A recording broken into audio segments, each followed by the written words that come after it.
ഇന്ന് നമ്മൾ വഴുതിരിങ്ങ വെച്ചിട്ട് വഴുതിരിങ്ങയും തക്കാളിയൊക്കെ ഇട്ടിട്ട് ഇഡ്ഡലിക്കൊരു പെട്ടെന്ന് ഉണ്ടാക്കാൻ പറ്റുന്ന ഒരു കറിയാണ് ഉണ്ടാക്കുന്നത് കേട്ടോ. അതിന് വഴുതിരിങ്ങ ഉണ്ട്, വലിയ ഉള്ളി പൊടിയായിട്ട് മുറിച്ചതുണ്ട്, തക്കാളി ഒരു കപ്പുണ്ട്, പച്ചമുളക്, ഉപ്പ്, മഞ്ഞൾപ്പൊടി, വെളിച്ചെണ്ണ, കരിവേപ്പിൻ്റെ ഇല, വെള്ളം. ഇതാണ് വേണ്ടത് കേട്ടോ.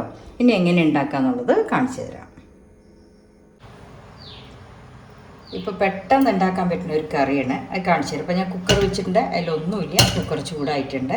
ഇനിയിപ്പോൾ എന്താ ചെയ്യണമെന്ന് വെച്ചാൽ ആ കുക്കറിൽ നമ്മൾ കുറച്ച് ഈ വഴുതിരിങ്ങ മുറിച്ച് വെച്ച വഴുതിരിങ്ങ, വലിയ ഉള്ളി, 1.5 വലിയ ഉള്ളി എടുത്തിട്ടുണ്ട് കേട്ടോ, വലിയ ഉള്ളി മുറിച്ചത്, തക്കാളി മുറിച്ചത് 1 കപ്പ് കേട്ടോ. ആ 1 കപ്പൊക്കെ നമ്മൾ ഏത് അളവ് എടുക്കണമെങ്കിൽ അതിന് ഈക്വലായിട്ട് എടുത്തോളൂ. പിന്നെ കുറച്ച് ഉപ്പ്, ഇത്തിരി മഞ്ഞൾപ്പൊടി, എടുത്തു വെച്ച പച്ചമുളക്, ഞാൻ അതിൽ 5 പച്ചമുളക് എടുത്ത് വെച്ചിട്ടുണ്ട് അത്.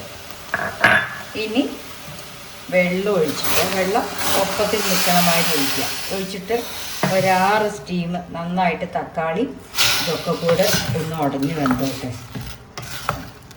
ഏകദേശം ഒപ്പമാതിരി നിർത്തിയാൽ മതി കേട്ടോ.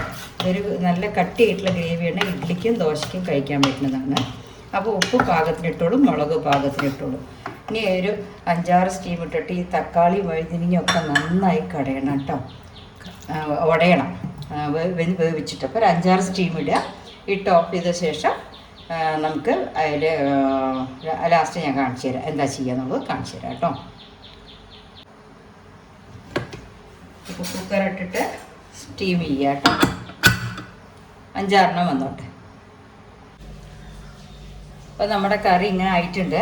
ഇനി അതിലേക്ക് കുറച്ച് വെളിച്ചെണ്ണ ഒഴിക്കുക, കരിവേപ്പിൻ്റെ ഇല ഇടുക. കരിവേപ്പിൻ്റെ ഇല ഇട്ടിട്ട് നന്നായിട്ട് കടഞ്ഞെടുക്കണം. കരിവേപ്പിൻ്റെ ഇല ഇട്ടിട്ട് നമ്മൾ അന്ന് ചെയ്തില്ലേ തക്കാളി ചട്നിക്ക്, അതുമാതിരി ഇതിങ്ങനെ കടഞ്ഞിട്ട് കട്ടിയാകണം. മുഴുവനൊന്ന് നന്നായിട്ട് കടഞ്ഞെടുക്കണം കേട്ടോ. എന്നിട്ടാണ് നമ്മൾ വേറെ ഒന്നും ആഡ് ചെയ്യേണ്ട ആവശ്യമില്ല. മുളകും ഉപ്പും മാത്രം ഓരോരോ ടേസ്റ്റിനനുസരിച്ചിട്ട് എരിവിട്ടുള്ളൂ കേട്ടോ. ഇത് ഞാൻ പാത്രത്തിലാക്കിയിട്ട് കാണിച്ചു തരാം.